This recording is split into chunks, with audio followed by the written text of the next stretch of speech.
A guten Erev Shabbos. Vino sancto candela havdala tempo. My sister brought me a Haggadah from Italy on one of her travels, and that's what caught my eye for the Kiddush at the Seder that will say next Motzei Shabbos, Vino sancto candela havdala tempo, wine, Kiddush, lights, havdala, time. Or in Hebrew, Yayin Kiddush Ner, havdala zman. This is the Ed memoir for Kiddush at the Seder, when Shabbat and Yom Tov coincide or follow one after the other. Blessing for the wine, Hagafen, for the holiday, Mekadesh Yisrael v'Hazmanim, lights, Borei Ma'orei Ha'esh, Havdalah, Hamavdil Bein Kodesh LeKodesh, the contrast between the Kodesh of Shabbat and the Kodesh of Yom Tov, and Zman, which is the Shehecheyanu blessing. Yayin, Kiddush, Ner, Havdalah, Zman, or by the first letters, Yak Nahaz. Again, this extraordinary sequence is special to this year's calendar. Next week is Shabbat Hagadol, the Shabbos before Pesach.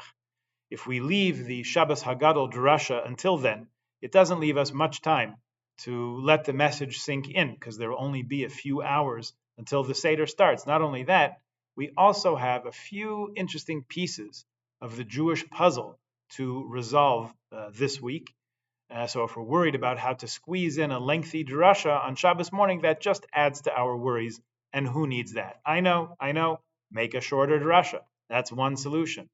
Another solution is to have the Shabbat Hagadol talk this week, when we have more time on our hands and a whole week to think about what we'll discuss at the Seder. Now, what are those pieces to the halachic puzzle that we have to fit together this year? Really, it's two obligations and two prohibitions. And of course, they all center around eating. Don't worry, it's all going to be okay. We just did this 4 years ago, so we know we can do it. There are two thou shalts, and they are clean out chametz and eat a proper Shabbat meal, and two thou shalt nots. Don't eat chametz erev Pesach from midday, and don't eat matzah erev Pesach either. So let's talk about the preparation, and then we'll see how Shabbos into Pesach plays out next week. We know that we're obligated to remove chametz from our midst, our homes, our shops, pockets, cars, everything before Pesach. We read last week about this mitzvah in HaChodesh, about removing leaven from our houses. Tashbisu se'or mibateichem. We're forbidden to own or to have in sight any leavened products, including beer and liquor, bread, crackers, pasta, anything else leavened. Now, in our days of plenty, when our pantries and our refrigerators are, thank God, full, it doesn't seem practical to actually consume every last crumb before Pesach. So we have the option of mechiras chametz, selling the chametz, which you can arrange through the shul before Tuesday morning. After that, you'll have to manage somehow online or some other way. In that scenario, you designate someone to sell your chametz to someone allowed to own it, meaning someone who's not Jewish. Then you put away any chametz products you have in a closet or a cupboard. You cover them up with tape. You close it with tape, mark it chametz, sold, and you're in Pesach compliance. So by the time you search your house for chametz this Thursday night, hopefully you won't find much. Burning any leftover chametz will take place Friday morning, a day and a half before the Seder instead of the morning before, as most years. And then there's getting the kitchen and the food ready. We'll have the entire next week until Friday afternoon to kosher our kitchens, bring the Pesach dishes in from the garage or up from the storage locker or wherever they're kept, set up with disposable plates, whatever works for you, and get the kitchen ready for Pesach. You'll know for yourself which day is best to do that, if you haven't already, to give yourself the right amount of time, so that next Shabbos, the chicken soup, the gefilte fish, and everything else eaten next Shabbos will already be kosher lePesach. In other words, your whole house will be Pesachdik by Friday afternoon, including the food you're going to eat next Shabbos. As well, all the preparations that you can manage to do for the Seder on Saturday night. We will not have this arrangement of Shabbos Erev Pesach for another 20 years after this, Mervel and der Leben. An entire Shabbos will precede the Seder, affording all its opportunity for rest and restoration if we only take that opportunity. To enjoy the rest fully and free of anxiety, we'll prepare everything for the Seder this year before Friday night. We'll grate our chrein, bake the kugel, roast the eggs and the shankbone, mix the charosas, open the matzah boxes, chill the wine, find the haggadahs, burn the chametz, run to the stores for pears and romaine and whatever else we forgot. We'll keep a list and prepare everything we possibly can for the Seder on Friday or before. If you use romaine lettuce for maror, check it and clean. Make sure it's clean and bug-free before Shabbos. If you grate horseradish root for maror, peel it and grate it before Shabbos, but keep it in a Tupperware or other sealed container so it keeps its strength. Hard boil your eggs, roast them before Shabbos. Same thing with your zeroa, your shankbone, chicken wing, chicken neck. I understand a slice of beet for the vegetarians. Chop, grate, mix, cook your harosas according to the family recipe. Just do it before sundown on Friday. Happy to share a good family recipe for salt water if you need. Seems like you could make up the whole Seder plate if you want, cover it with saran wrap, and just leave it in the fridge ready to go. Prepare the pillows you want to use to recline on. In short, anything you're going to need for the Seder, find it and put it within ready reach for Saturday night. Candle lighting next Friday night is 7:38 p.m. Before that time, we have to make this checklist and plan ahead to make sure we can accomplish all the preparations we need to come into Shabbat with the satisfaction that everything is ready for the Seder and ready for Pesach. Then we'll have a blissful 25 hours of rest and calm to allow ourselves to greet Pesach with the simcha that it deserves and that we deserve. Now, we want to honor Shabbat with a nice meal on Friday night, also on Shabbos day. We usually make Kiddush and make Hamotzi on 2 loaves of bread, Lechem Mishnah, every Friday night, Shabbos day, Yom Tov also, to commemorate the double portion of manna. And here we run into a couple of don'ts. We have to have no chametz in our possession when Pesach begins. In fact, before Pesach begins, because Erev Pesach, the afternoon of the eve of Pesach, is the time for bringing the Korban Pesach, the Paschal offering. And just to be on the safe side, we should get rid of all chametz an hour before that and stop eating it an hour even before that. The time for getting rid of all chametz this year on Erev Pesach, next Shabbos, is 12 noon. And the time for the end of eating any chametz is 10:41 that same morning. So how are we supposed to have a Shabbos meal? How are we supposed to make hamotzi? Why not just eat matzah? Here we run into the other condition. We're not allowed to eat matzah on Erev Pesach, so that we will have an appetite for it once we sit down to the Seder. Some have a custom not to eat matzah for 2 weeks before Pesach, some a whole month, from Purim onwards. But the actual prohibition is the day leading into the first Seder, which is next Shabbos. On Friday night, after you make Kiddush, our normal procedure is wash hands, make hamotzi, eat some challah with our Shabbos meal. But not next Shabbos, since the pots and pans and plates are Pesachdik. Who in their right mind would introduce challah into that situation? Well, we would, but with some planning and foresight. Here's how we'll do it. Before Shabbos, and the bakeries will definitely close early this year, so buy ahead of time, get yourself just the right amount of either very small mini challah rolls or mini pitas or some other bread that does not make a lot of crumbs. Keep those in the freezer till the end of next week so they'll stay fresh. After Kiddush, make sure you have a safe and secure place to eat some chametz. Maybe you'll move your chair back from the table a little bit. Maybe you'll put a plastic table covering over the table where you're going to eat, just over top of the dishes and glasses and everything. Or maybe you'll want to make Kiddush and Hamotzi in a different place than the table. Each person should have 1 small challah roll or 1 small pita, 1 for the night, 1 for the day. Wash and say Hamotzi and eat your challah roll, holding a tissue underneath to catch any crumbs. Then you brush any stray crumbs out of your beard into the tissue, dispose of the tissue. How do you do that? Green bin's not disposing, you're just moving the chametz around. Burning we can't do on Shabbos, so what's our only option? Flush it. Then wash your hands well, brush off your front to eliminate any stray crumbs. You can rinse your mouth out if you like. Then head back to the table to enjoy a delicious kosher LePesach Shabbos meal in serenity and calm. There's a view of some that you could use egg matzah for this hamotzi, and that may be a good solution for many people. On Shabbos morning, we'll do the same thing. Here in Shul, we will daven very early next Shabbos morning at 7:30.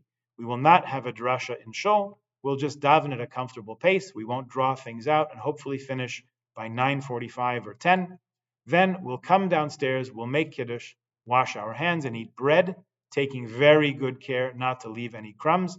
We'll finish eating that bread. We'll say the Birkat Hamazon and dispose of any crumbs by tossing them to the Toronto waste disposal system, and wash our hands to remove any crumbs, rinse our mouths, those who would like to do so. That will conclude our chametz experience well before the 10:41 time, hopefully.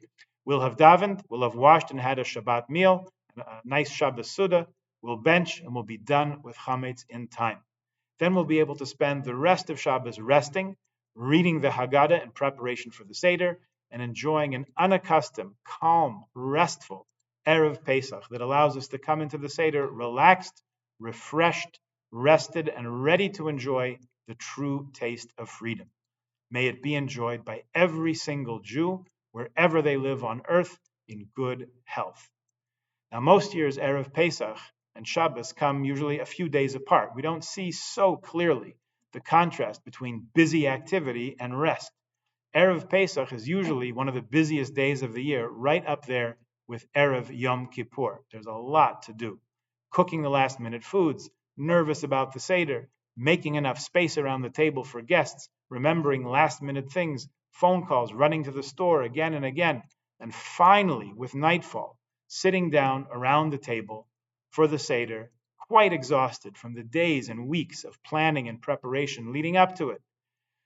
Now, most of us are not nocturnal animals, so when it gets dark, we tend to get sleepy. Add 4 cups of wine into the mix, it's a wonder any of us makes it to the end of the Seder. Our mitzvah of the moment, starting with the Seder, is joy, and the focus on the meaning and depth and the rich content of the Seder is sometimes lost in the tiredness. But this year we have a beautiful opportunity to come into the Seder tranquil, peaceful, calm, and very well rested. On Shabbat, there should be nothing else to do other than Shabbat itself. Resting, retreating, restoring our souls, nourishing body and soul. Okay, you ate, you rested on Shabbat, you spent some time in deep Torah study, as Shabbat is made for. One recommended text for study is the Haggadah Shel Pesach. You'll be glad you did.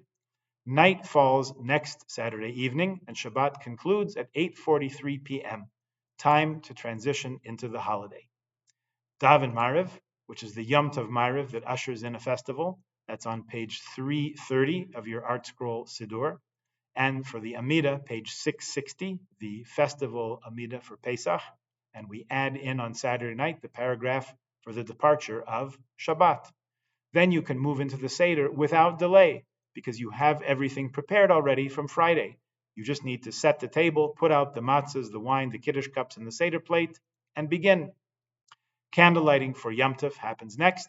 We light from a pre-existing flame, either the gas flame on your range, or keep a 48 or 72-hour candle burning from before Shabbos, and you can use that to light your Yom Tov candles. Light the candles, make a bracha lahadlik ner shel Yom Tov, and shehecheyanu. Now, did we completely forget about Havdalah? Not at all. We just transplanted it into the Kiddush. Fill the wine cup, or have someone fill yours for you. Take the cup in your right hand, your left hand if you're a lefty, and then look carefully into the Haggadah for the Saturday night instructions. As we said at the outset, wine, Kiddush, lights, Havdalah, Shehecheyanu. And then we proceed with the Seder from there, and we are off and running. Now, we usually discuss one segment of the Haggadah in depth for Shabbat Hagadol. So this year, let's just touch briefly on one that you have practiced for and you are ready for more than any other part of the Seder. More than washing your hands, however often you wash your hands ritually, more than making Kiddush or benching, no matter how many times you've done that. The step of the Seder we've been preparing for all our lives is Shulchan Orech, the set table, the Yom Tov meal, where everyone looks forward to, and we look forward to look at it as a break from the rest of the Seder, because no one needs a Haggadah to tell them how to eat kugel, just when. It's the part of the Seder where everybody closes their Haggadah and puts it aside on the side table, and they just eat. And that's a good thing. That's what the meal is supposed to be. At the same time, there are some insights in that Haggadah that we've put aside. Let's discuss a few of them so we have plenty on our agenda as we enjoy our Yom Tov meal as part of the Seder. Shulchan Orech is step number 11 out of 15. Eating a meal, which is a requirement of enjoying a holiday, Simchas Yom Tov. The Novominsker Rebbe explains that the placement of the meal, Shulchan Orech, as one of the 15 steps of the Seder, highlights its place as more than just a holiday meal. In the most basic sense, each bite of every dish is an integral part of the Seder. Even our table itself has been elevated to a lofty and holy level. As the prophet Ezekiel writes in chapter 41, Zeh HaShulchan Asher Lifnei Hashem. On this night, we are eating and drinking before God, as those serving in the temple. It's worthwhile to remember the suggestion of the Shalach HaKadosh, that we should envision ourselves eating a spiritual meal, similar to the one Jacob served his father Isaac, and looking forward to the meal we will enjoy in the Messianic era. If you're using any art scroll adjacent version of the Haggadah, you'll probably find the instruction to eat Shulchan Orech, eat the meal in a state of joyous solemnity. What they mean to say, they explain in a footnote, is that this is not just any Yom Tov meal. Eating this Seudah as part of the Pesach Seder is itself a part of the divine service. When we eat, we are also praising God, and that's why it's in the middle of Hallel, according to the Netziv. A caution that's included in the notes in many Haggadot says, Chacham einav barosho. Literally, a wise person has eyes in their head. By the time you get to this point in the Seder, you've already eaten a lot of matzah, and there's still afikomen yet to come, plus 2 more cups of wine. And at some point, you have to try to get to sleep, unless you're like the rabbis of Bnei Brak and the Haggadah, and you're going to stay up all night discussing the deeper meanings. So going to sleep at 1 or 2 or 3 in the morning with a full stomach, not a great idea either. So the Shulchan Orech portion of the evening, although we know how much the mothers want us to enjoy all the kugels, all the farfels, the brisket and the chicken and all the sides, it's a wise move to save some of the fancy dishes for the daytime meal, when we can enjoy them even more. A slightly understated Shulchan Orech will not do anyone any harm, and our stomachs will thank us as best as they can on Pesach. Okay, what do some of the commentaries in the Haggadot say? Those Haggadahs we put down after Korech, the Hillel sandwich of matzah, maror, and charosas, and we get down to eating the meal. Not too much, to tell you the truth. Apparently, this part of the Haggadah needs the least amount of commentary. 2 of the Haggadahs sampled have just a 3-word commentary. In the Torah Chaim Haggadah from Mosar Rav Kook in Israel, they write, Ochlim Sudat Chag, eat a holiday meal. Resonates with what the 1923 Union Haggadah says. Its only comment on Shulchan Orech, supper is served. Many people have the custom to begin by eating a hard-boiled egg. Some explanations for eating the egg, in addition to springtime and rebirth and all that.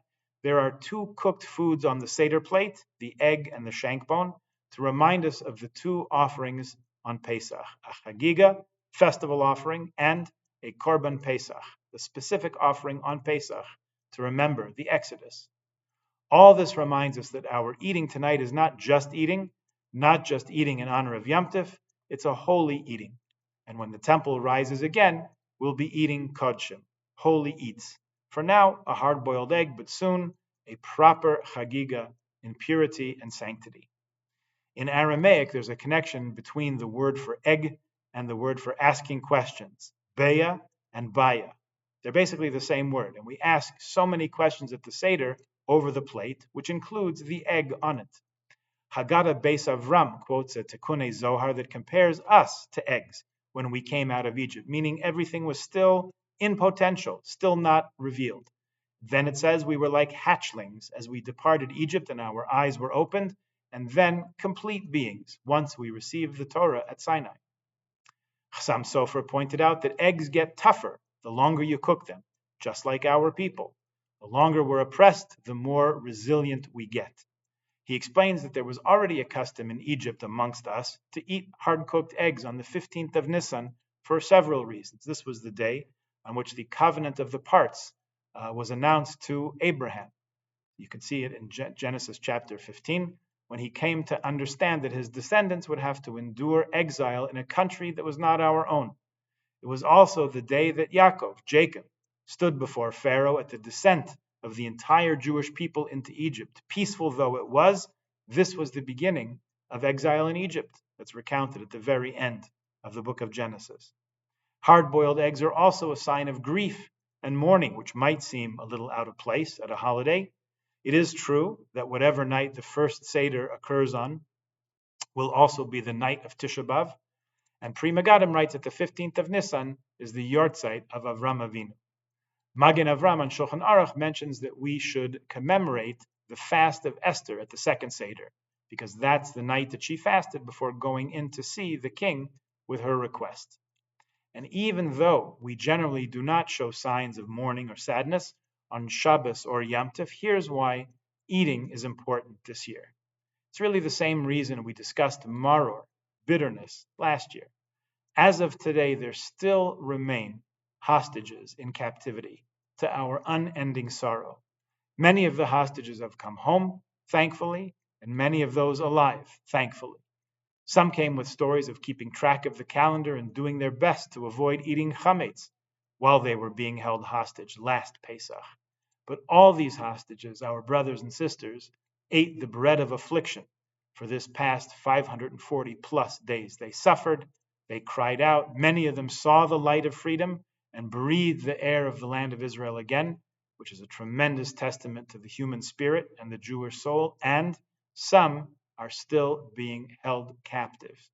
So this year, after we hold up the matzah at the beginning and we say, this is the bread of affliction that our ancestors ate in the land of Egypt, and we tell the story of going from slavery to redemption, and we get to the Shulchan Orech, the set table with the delicious Yom Tov meal, lovingly prepared, let's take a moment and think, with just one bite of the kugel or the brisket, just one sip of wine, that some of our people have been starved and beaten and tortured this past year and have not yet enjoyed the delicious taste of home cooking or the delicious taste of freedom that we enjoy every day.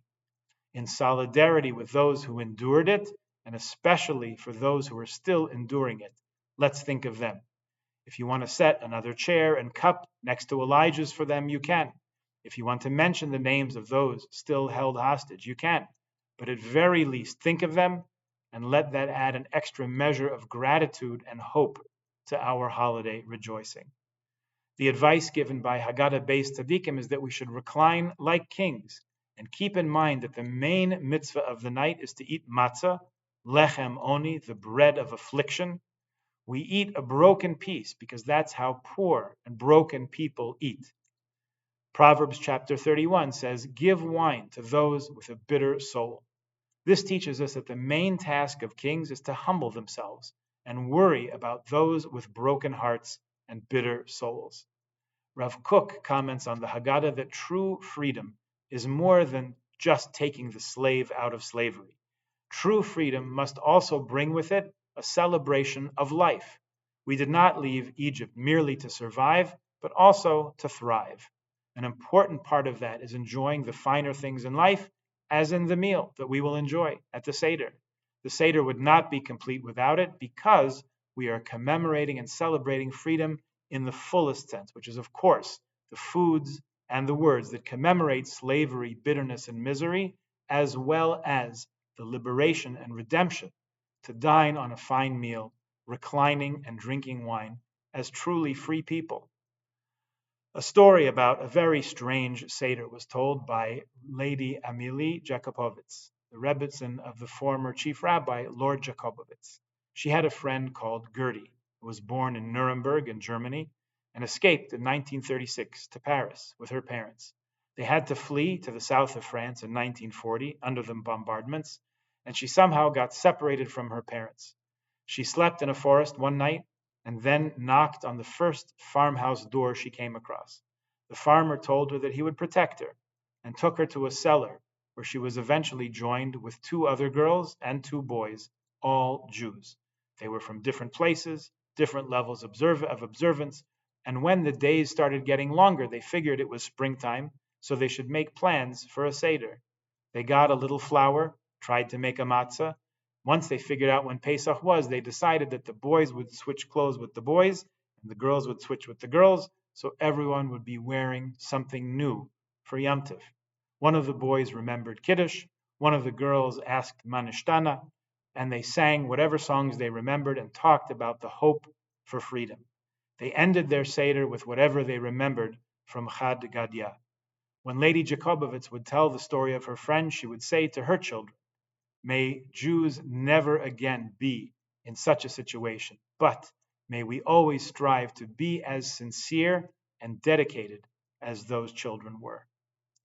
Erica Brown invites us to compare the Shulchan Orech, the set table of our Seder meal, with the Shulchan Aruch, the ready table of Jewish law, in her Haggadah commentary. At an aristocrat's dining room table, the silverware is set with a table ruler, and all the service is polished spotless. The beauty there is in the symmetry and the consistency.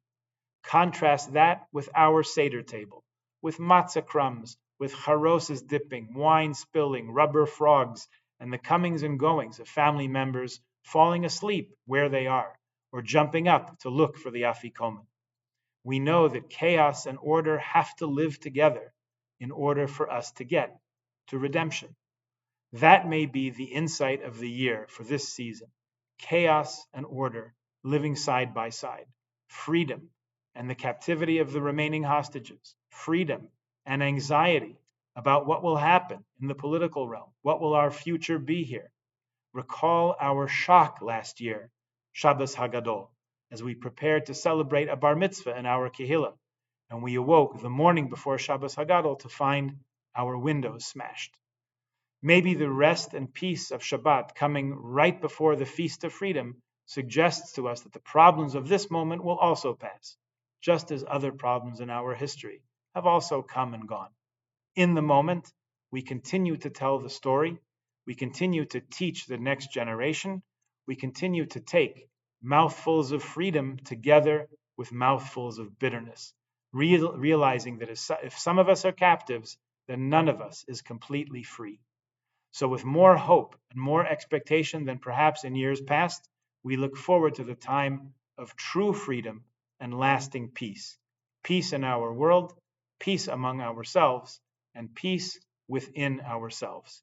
May we all enjoy a kosher and happy Pesach in good health and complete joy.